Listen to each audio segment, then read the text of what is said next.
Hello साथियों, स्वागत है आपके अपने YouTube channel tricky number 1 classes में। मैं पाल प्रवीण लेकर आया हूँ आपके लिए डेली करंट अफेयर से संबंधित टॉप 10 क्वेश्चन। साथियों, तो सभी लोगों के लिए क्लास बहुत ही महत्वपूर्ण होने वाली है।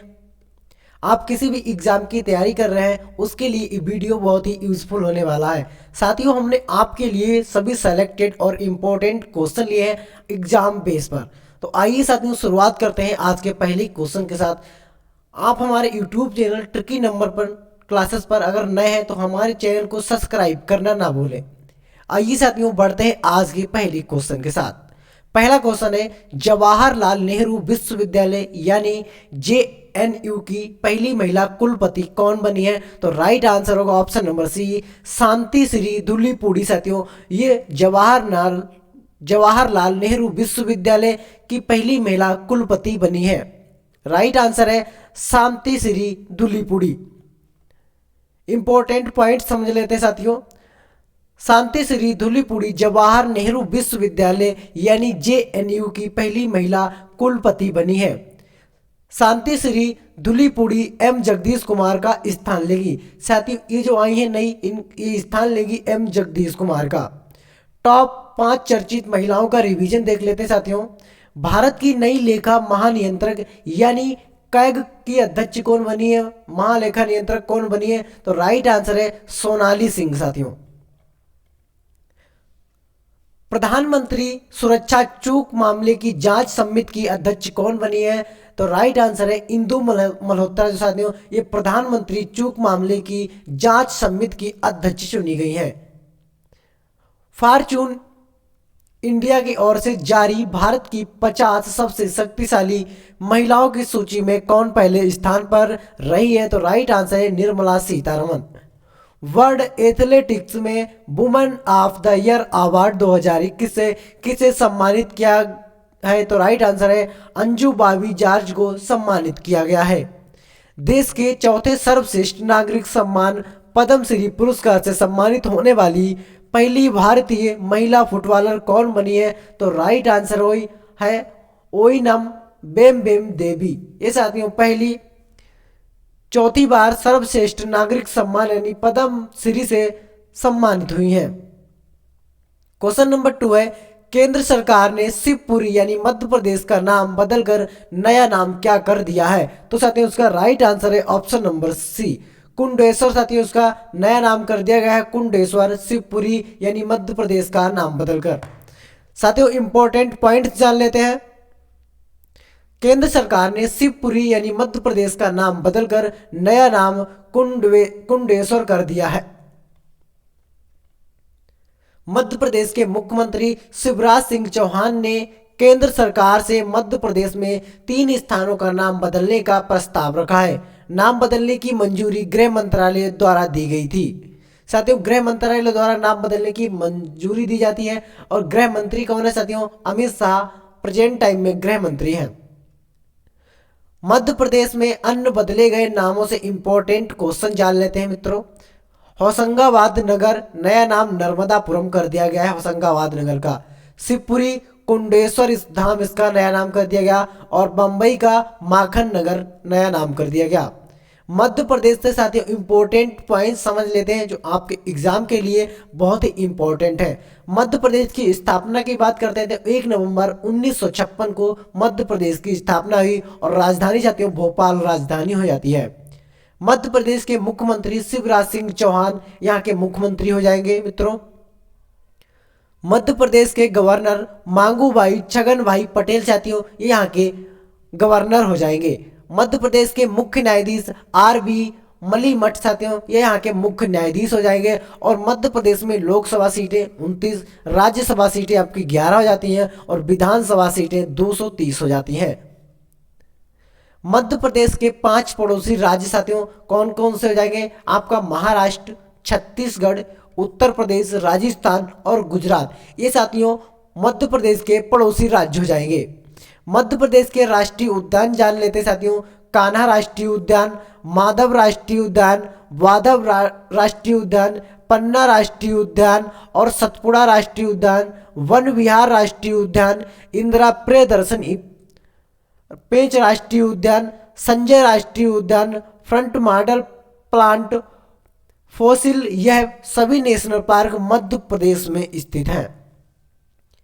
कर्क रेखा भारत के मध्य प्रदेश राज्य से होकर गुजरती है और कर्क रेखा भारत के 8 राज्यों से होकर निकलती है। ये 8 राज्य आपके गुजरात, राजस्थान, मध्य प्रदेश, छत्तीसगढ़, झारखंड, पश्चिम बंगाल, त्रिपुरा और मिजोरम हो जाएंगे।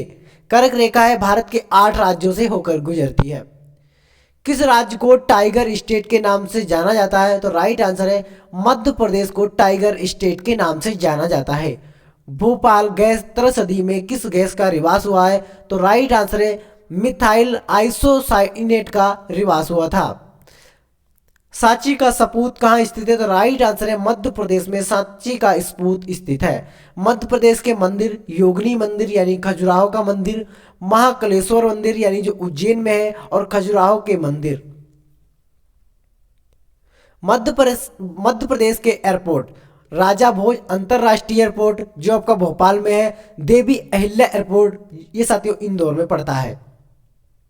क्वेश्चन नंबर 3 है महिलाओं के लिए शून्य सहिष्णुता का अंतरराष्ट्रीय दिवस 2022 कब मनाया गया है? तो साथियों इसका राइट आंसर है ऑप्शन नंबर बी, 6 फरवरी को साथियों हाल ही में दिवस मनाया गया है। इंपॉर्टेंट पॉइंट समझ लेते हैं मित्रों। महिला जनगणना विकृति के लिए शून्य सहिष्णुता का अंतरराष्ट्रीय दिवस हर साल संयुक्त राष्ट्र 6 फरवरी को मनाया जाता है। ये पहली बार वर्ष 2003 में मनाया गया था। शुरुआत हुई थी साथियों इसकी 2003 में। उद्देश्य क्या है साथियों उसको मनाने का? इसका मुख्य उद्देश्य महिला जनगणना विकृति कुप्रथा को जड़ से समाप्त करना और लोगों में महिलाओं के प्रति सम्मान और स्नेह पैदा करना है। टॉप 5 दिवसों का रिवीजन देख लेते हैं मित्रों। अंतरराष्ट्रीय मानव बंधुता दिवस कब मनाया गया है? तो साथियों राइट आंसर है 4 फरवरी को अंतरराष्ट्रीय मानव बंधुता दिवस मनाया गया है। और इसकी थीम है साथियों ह्यूमन फ्रेटर्निटी एंड एक्शन। विश्व कैंसर दिवस साथियों आपका 4 फरवरी को विश्व कैंसर दिवस मनाया जाता है। विश्व कुष्ठ दिवस 2022 ये साथियों 30 जनवरी को विश्व कुष्ठ दिवस के रूप में मनाया जाता है। डेटा गोपनीयता दिवस 2022 ये 28 जनवरी को डेटा गोपनीयता दिवस मनाया गया है। अंतरराष्ट्रीय सीमा शुल्क दिवस 26 जनवरी को अंतरराष्ट्रीय सीमा शुल्क दिवस मनाया गया है और इसकी थीम है एक डेटा संस्कृति को अपनाने और एक डेटा पारिस्थितिकीय तंत्र का निर्माण करके सीमा शुल्क डिजिटल परिवर्तन को बढ़ाना। क्वेश्चन नंबर 4 है कोविड-19 डीएनए वैक्सीन लगाने वाला विश्व का पहला देश कौन बना है? तो राइट आंसर है ऑप्शन नंबर बी, भारत साथियों विश्व का पहला देश बना है 19 यानी कोविड-19 डीएनए वैक्सीन लगाने वाला। इंपॉर्टेंट पॉइंट समझ लेते हैं मित्रों। भारत कोविड-19 के खिलाफ डीएनए वैक्सीन लगाने वाला दुनिया का पहला देश बन गया है। डीएनए आधारित जायकोव डी भारत की पहली नीडल फ्री और दूसरी स्वदेशी कोविड-19 वैक्सीन है। भारत के द्वारा बनाई गई कौन सी वैक्सीन है? 19 वैक्सीन यानी कोविड-19। यह दुनिया की पहली डीएनए वैक्सीन है जिसके जरिए जेनेटिकली इंजीनियर्ड प्लासिमिड को शरीर में इंजेक्ट किया जाता है जिससे शरीर में कोविड-19 स्पाइक प्रोटीन का उत्पादन होने लगता है और घातक वायरस से बचाव होने वाले एंटीबॉडी पैदा हो जाते हैं। टॉप 5 विश्व प्रश्नों का रिवीजन देख लेते हैं मित्रों। विश्व की पहली हाइड्रोजन से चलने वाली flying boat the jet zero emission को कहाँ लॉन्च किया जाएगा? तो राइट आंसर है दुबई यानी यूएई में इसको लॉन्च किया जाएगा। दुनिया की पहली बिटकॉइन सिटी किस देश में स्थापित की जाएगी? तो राइट आंसर है अल सल्वाडोर में साथियों बिटकॉइन सिटी स्थापित की जाएगी। लोकतंत्र के पहले शिखर सम्मेलन की मेजबानी किस देश ने की है? तो राइट आंसर है अमेरिका देश ने लोकतंत्र के पहले सम्मेलन की मेजबानी की है। किस देश ने पहली बार यातायात के लिए अपना इन्फिनिटी ब्रिज खोला है? तो राइट आंसर है दुबई यानी संयुक्त अरब अमीरात ने अपना यातायात के लिए इन्फिनिटी ब्रिज खोला है। अंतरिक्ष में शूट होने वाली पहली विश्व की फिल्म कौन सी है? तो राइट आंसर है द चैलेंज साथियों। ये अंतरिक्ष में शूट होने वाली विश्व की पहली फिल्म है। क्वेश्चन नंबर 5 है मित्रों, football tournament Africa cup of nation 2021 का खिताब किसने जीता? तो साथियों राइट आंसर होगा ऑप्शन नंबर ए, सेनेगल ने साथियों ये खिताब जीता है। टॉप 5 खिताबों का रिवीजन देख लेते हैं मित्रों। ICC spirit of cricket award 2021 किस क्रिकेटर ने जीता है? तो राइट आंसर है डेरियल मिशेल ने साथियों ये खिताब जीता है। Laureus world breakthrough of the year 2022 पुरस्कार के लिए किस भारतीय खिलाड़ी का नाम नामांकित किया गया है? तो राइट आंसर है नीरज चोपड़ा। इनका संबंध है भाला फेंक से। बैडमिंटन टूर्नामेंट ओडिशा ओपन 2022 पुरुष एकल का खिताब किसने जीता है? तो राइट आंसर है किरण जॉर्ज ने साथियों यह पुरस्कार जीता है। टेनिस टूर्नामेंट ऑस्ट्रेलियन ओपन 2022 में पुरुष एकल का खिताब किसने जीता है? तो राइट आंसर है राफेल नडाल के द्वारा यह पुरस्कार जीता गया है। महिला हॉकी एशिया कप 2022 का खिताब किसने जीता है? तो साथियों राइट आंसर है जापान ने साथियों ये खिताब जीता है। कौन सा पदक है? स्वर्ण पदक जीता है जापान ने। क्वेश्चन नंबर 6 है मित्रों, विकलांग व्यक्तियों के लिए भारत का पहला LI आधारित जॉब प्लेटफॉर्म स्वराज्यबिलिटी को किस संस्था ने लॉन्च किया है? तो साथियों इसका राइट आंसर होगा ऑप्शन नंबर बी, भारतीय प्रौद्योगिक संस्थान यानी IIT हैदराबाद के द्वारा इसको लॉन्च किया गया है। इंपॉर्टेंट पॉइंट समझ लेते हैं मित्रों। भारतीय प्रौद्योगिक संस्थान IIT हैदराबाद ने विकलांग व्यक्तियों यानी PWD के लिए स्वराज्यबिलिटी का वीटा संस्करण लॉन्च किया है। ये आर्टिफिशियल इंटेलिजेंस द्वारा संचालित एक जॉब पोर्टल है। उद्देश्य क्या है मित्रों इसको लॉन्च करने का? जॉब प्लेटफॉर्म स्वराज्यबिलिटी का उद्देश्य विकलांग लोगों को प्रासंगिक कौशल हासिल करने और नौकरी खोजने में मदद करना है। टॉप 5 ऐप का रिवीजन देख लेते हैं मित्रों।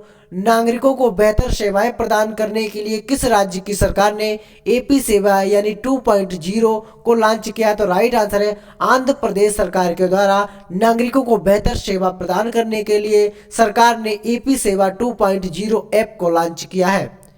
लोगों के लिए संसद और उनके सांसदों की कार्रवाई की जानकारी हासिल करने के लिए डिजिटल संसद नामक ऐप किसने लॉन्च किया है? तो राइट आंसर है लोकसभा सचिवालय के द्वारा डिजिटल संसद नामक ऐप लॉन्च किया गया है। शोध गतिविधियों के बारे में जानकारी प्रसारित करने के लिए नाई पर रिसर्च पोर्टल को किसने लॉन्च किया है? तो राइट आंसर है डॉक्टर मनसुख मांडविया के द्वारा इसको लॉन्च किया गया है। राज्य में पर्यटन को बढ़ावा देने के लिए अपना कांगड़ा ऐप को किस राज्य की सरकार ने लॉन्च किया है? राइट आंसर है हिमाचल प्रदेश की सरकार ने। कोयला दर्पण पोर्टल को किसने लॉन्च किया है? तो राइट आंसर है अनिल कुमार के द्वारा कोयला दर्पण पोर्टल को लॉन्च किया गया है। क्वेश्चन नंबर 7 है, फोर्ब्स द्वारा जारी की गई रिपोर्ट के अनुसार एशिया के सबसे अमीर व्यक्ति कौन बने हैं? तो साथियों इसका राइट आंसर होगा option number C, Gautam Adani साथियों एशिया के सबसे अमीर व्यक्ति बने हैं। इंपॉर्टेंट पॉइंट समझ लेते हैं मित्रों। फोर्ब्स की रियल टाइम बिलियनियर इंडेक्स के अनुसार अडानी समूह के चेयरमैन गौतम अडानी एशिया के सबसे अमीर व्यक्ति बन गए हैं। उन्होंने रिलायंस इंडस्ट्रीज के चेयरमैन मुकेश अंबानी को पीछे छोड़ दिया है। इतना ही नहीं, इसी के साथ गौतम अडानी दुनिया के 10वें सबसे अमीर व्यक्ति बन गए हैं। एशिया के टॉप 3 सबसे अमीर लोगों की सूची देख लेते हैं साथियों। गौतम अडानी ग्रुप नेटवर्थ इनका है $90.1 बिलियन। मुकेश अंबानी रिलायंस ग्रुप से संबंधित है, नेटवर्थ इनका रहा है $89.4 बिलियन। माहुआ आटेंग टेंसेट नेटवर्थ इनका है $46.9 बिलियन। दुनिया के टॉप सबसे 3 अमीर लोगों की सूची देख लेते हैं। मास्क एलन टेस्ला कंपनी इनकी $239.6 बिलियन। वार्नर अर्नाल्ट $194.6 बिलियन है साथियों इनकी। जेफ बेजोस जो अमेजन कंपनी के साथियों CMD CEO है। 183.5 बिलियन डॉलर। जारी करता है रिपोर्ट, यानी रिपोर्ट को कौन जारी करता है? फोर्ब्स की रियल टाइम बिलियनियर इंडेक्स मुख्यालय न्यूयॉर्क, संयुक्त राज्य अमेरिका में है जो साथियों, ये इसको जारी करता है। क्वेश्चन नंबर 8 है, एशियाई विकास बैंक द्वारा जारी की गई रिपोर्ट के अनुसार इसने 2021 में भारत को रिकॉर्ड कितना ऋण प्रदान किया है? तो साथियों इसका राइट आंसर होगा ऑप्शन नंबर बी। क्या right? Option number B, 4.6 billion अमेरिकी डॉलर जो है ऋण प्राप्त किया है। इंपॉर्टेंट पॉइंट समझ लेते हैं मित्रों। एशियाई विकास बैंक द्वारा जारी की गई रिपोर्ट के अनुसार इसने 2021 में भारत को सब रेंज उधार में रिकॉर्ड 4.6 बिलियन अमेरिकी डॉलर का ऋण प्रदान किया है। एशियाई विकास बैंक, इसकी स्थापना हुई थी 9 दिसंबर 1966 को। एशियाई विकास बैंक का मुख्यालय है मांडलुयोंग, फिलीपींस में। मांडलुयोंग, फिलीपींस में इसके साथ मुख्यालय है। अध्यक्ष हो जाएंगे मासा तत्सुंग, इसके अध्यक्ष हो जाएंगे मासा तत्सुंग असाकावा। क्वेश्चन नंबर 9 है साथियों, ब्लू मसमरी इंडिया द्वारा प्रकाशित नामक पुस्तक के लेखक कौन है? तो साथियों इसका राइट आंसर होगा ऑप्शन नंबर ए, जे साईं दीपक साथियों इस पुस्तक के लेखक है। इंपॉर्टेंट पॉइंट समझ लेते हैं मित्रों। जे साईं दीपक नामक पुस्तक के लेखक है। इसे ब्लू मसमरी इंडिया प्रकाशित किया गया है। ब्लू मसमरी इंडिया ने प्रकाशित किया है। टॉप 5 पुस्तकों का रिवीजन देख लेते हैं मित्रों।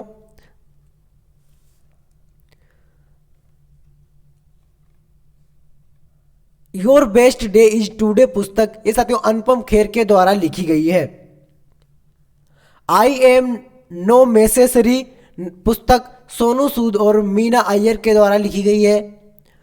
ओ मिजोरम पुस्तक PS श्रीधरन पिल्लई के द्वारा लिखी गई है। Overdraft saving the Indian saver पुस्तक ये उर्जित पटेल के द्वारा लिखी गई है। एन एयर ऑफ डार्कनेस पुस्तक ये शशि थरूर के द्वारा लिखी गई है। शशि थरूर के द्वारा इस पुस्तक को लिखा गया है। An era of darkness. Question number 10 है, फुटवियर कंपनी बाटा इंडिया की नई ब्रांड एम्बेसडर कौन बनी है? तो साथियों राइट आंसर होगा दिशा पटानी साथियों इसकी नई ब्रांड एम्बेसडर बनी है। इंपॉर्टेंट पॉइंट समझ लेते हैं मित्रों। बॉलीवुड अभिनेत्री Disha Patani footwear company Bata India की नई ब्रांड एम्बेसडर बन गई हैं। पिछले क्लास का साथियों रिवीजन देख लेते हैं, यानी जनवरी 2022 का रिवीजन। आइए शुरुआत करते हैं क्वेश्चन नंबर 1 के साथ। हाल ही में किसने जागरूक वोटर अभियान शुरू किया है? तो राइट आंसर है ट्विटर के द्वारा हाल ही में जागरूक वोटर अभियान शुरू किया गया है। किस राज्य सरकार के द्वारा ईवी चार्जिंग स्टेशनों की स्थापना के लिए CESL के साथ समझौता किया गया है? तो राइट आंसर है दिल्ली सरकार। हाल ही में AFC महिला फुटबॉल एशिया कप 2022 की मेजबानी कौन करेगा? तो राइट आंसर है भारत। हाल ही में मेघालय कैबिनेट के द्वारा सरकारी नौकरी के उम्मीदवारों की आयु सीमा कितने साल बढ़ा दी गई है? तो राइट आंसर है 5 साल बढ़ा दी गई है। हाल ही में 2022 की पहली ब्रिक्स शिखर बैठक का आयोजन किया गया। ये बैठक किसकी अध्यक्षता में हुई? तो राइट आंसर है चीन की अध्यक्षता में ब्रिक्स शिखर की पहली बैठक का आयोजन किया गया। हरिपाल सिंह आहूवालिया जिनका हाल ही में निधन हो गया, ये कौन थे साथियों? ये एक पर्वतारोही थे। राइट आंसर होगा पर्वतारोही। हाल ही में आई रिपोर्ट के अनुसार सितंबर 2021 में डिजिटल भुगतान में कितने प्रतिशत की वृद्धि हुई है? तो राइट आंसर है 40% की वृद्धि की गई। हाल ही में वह कौन सी खिलाड़ी है जिन्हें ICC T20 women's team of the year में शामिल किया गया? तो राइट आंसर है स्मृति मंधाना। क्वेश्चन नंबर 9 है, किस देश द्वारा एरो 3 का सफल परीक्षण को हाल ही में पूरा किया गया है? तो राइट आंसर है इजराइल देश के द्वारा एरो 3 का सफल परीक्षण पूरा किया गया है। हाल ही में कैप्टन विक्रम बात्रा की प्रतिमा का अनावरण कहाँ किया गया है? तो राइट आंसर है हिमाचल प्रदेश में हाल ही में कैप्टन विक्रम बात्रा की प्रतिमा का अनावरण किया गया है। साथियों आपको हमारी क्लास कैसी लगी कमेंट करके साथियों हमको जरूर बताएं। अगर आप हमारे YouTube channel tricky number 1 classes पर नए हैं तो चैनल को सब्सक्राइब करना ना भूलें। साथियों मिलते हैं अगली वीडियो में, तब तक के लिए जय हिंद जय भारत।